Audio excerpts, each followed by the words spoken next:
maalmihii ugu dambeysay waxaa baraheena bulshada haysatay su-aal weyna soo weydiiyey sheekheena sheekh xasan alwaajidi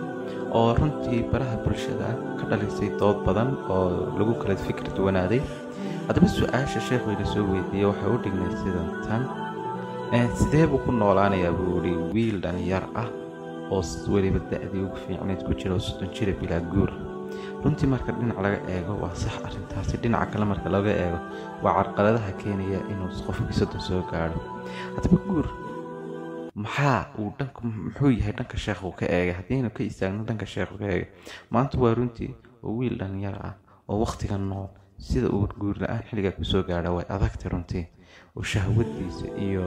raganimadiisaba aad bay uga adagtay. maanta macsida ka dhacda amba xumaanta ka dhacda qaaradda Amerika daqiiqad gudaheed 1 minute wax ka yar bay maanta halkaa kuuga imanaysaa. sida oo kale maanta macsida adduunka ku fidayso aad baad uga warhaysaa, oo maanta inay heer xun dad waxyaabo lagu halaagay inay maanta ay adduunkii caadi ka soo noqonayso ayaynu la soconaa qoomuluulnimadii iyo sidoo kale naftaadii oo cadowgaaga koobaad oo runtii iyaduna waxaan xumaan ahayn rabta ayna kugu jirinba. sidoo kale shaydaankii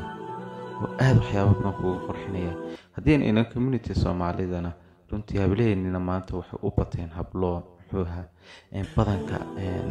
jazz iyo dance iska soo duub iyo waxyaabada aan u fiicnayn indhahaagii badanka sameynaya.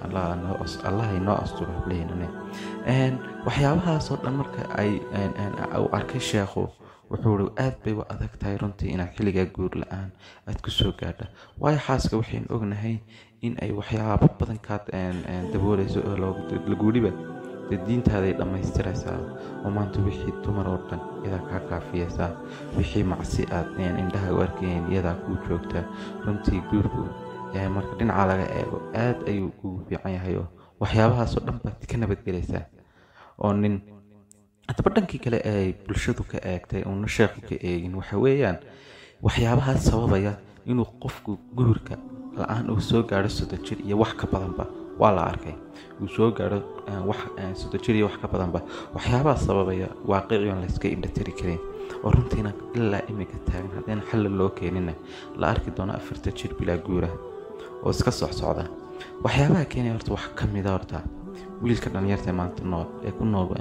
deegaanadeena Soomaalida maanta waxaa ku wareegsan carqalada ayna dhalinyarta kale adduunku ayna la qabin. horta waxaa haysata carqalada dheeraad shaqo la-aan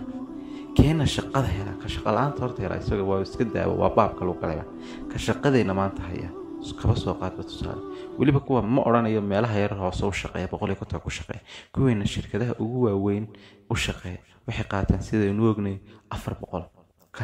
meel haya maana sheegina heerka 400 bay qaataan. maanta 400 maxay ka goynayaan biil inaneed amba biil guriyad maxay ka goynayaan aynu ognahay kirada intay marayso leerkii internetkii biilkii joogtada raashinkii waxyaabo badan oo necessary-ada iska daa waxyaabo extra iyo in dalxiis la tagay biisa iyo waxa la cuno waa faakaysi baa la yiraahdaa. waxyaabahaasi waa ka darow baa la yiraahdaa, laakiin waxyaabihii necessary-adkii waajibka ah Allah waajibka kaga dhigay basic waxa ayaynu bushaarkaagu koobeen. iska daa basar raacdid iyo waxa shaqo ku tagtay dhalaad kala bedelatay waa keena shaqeeya kii aan shaqeyn horta isaga daad baa la tagayba oo isagu damiiciidu siinay meesha taal keenii shaqeynaya marxaladda ku jira. inanka waa lagu soo tabcay, waalid baa ku soo tabcay, dad baa ku soo tabcay, oo maanta waxa la isleeyahay waa ishaad ku nasanaysaa. waalidkii intaas 30 jir markii soo gaadhay ku soo koriyay waxay isleeyihiin inta ay hadhay malakumoodka niga hadhay wiilkiina ku nasto oo xashani geeyo oo aan lugahayni duugo oo shaqadii badneed ka nasta ay waalidku taageen. inkastoo waalidku aad ugu farxo in wiilkiisu meel iska soo saaro maanta farxadda koobaad ee waalidka inay waxsiisid maaha, waxay aad u farxayaan maalinta la yiraahdo ninkii meel iska soo saaray aad bay runtii u farxayaan. waxyaabahaas oo dhan waxay sababayaan in uu run ahaantii wiil la arko isagoo 30 jir iyo wax ka badanba guur la-aan inuu soo gaadho. sidoo kale waxyaabaha dhalinyarta dib u dhigay inay guur la-aanta ku soo gaadhaan waxaa ka mid ah iyaduna meherkii oo run ahaantii aad isna u qaaliyaan oo maanta lagaba baxaynba in biil la bixiyaa waa feestiri meherkii baa ka horeeya. meherku feeswana ayna wallahi maanta ciidiba goyneen, oo maanta ninka balka war intuu bangi taga lacag soo amaahda ee weli lacagtu soo amaahday oo 8 sano kaga dhamaanaysay ay bal inantu u soo amahdeen ay kala tageen balka waran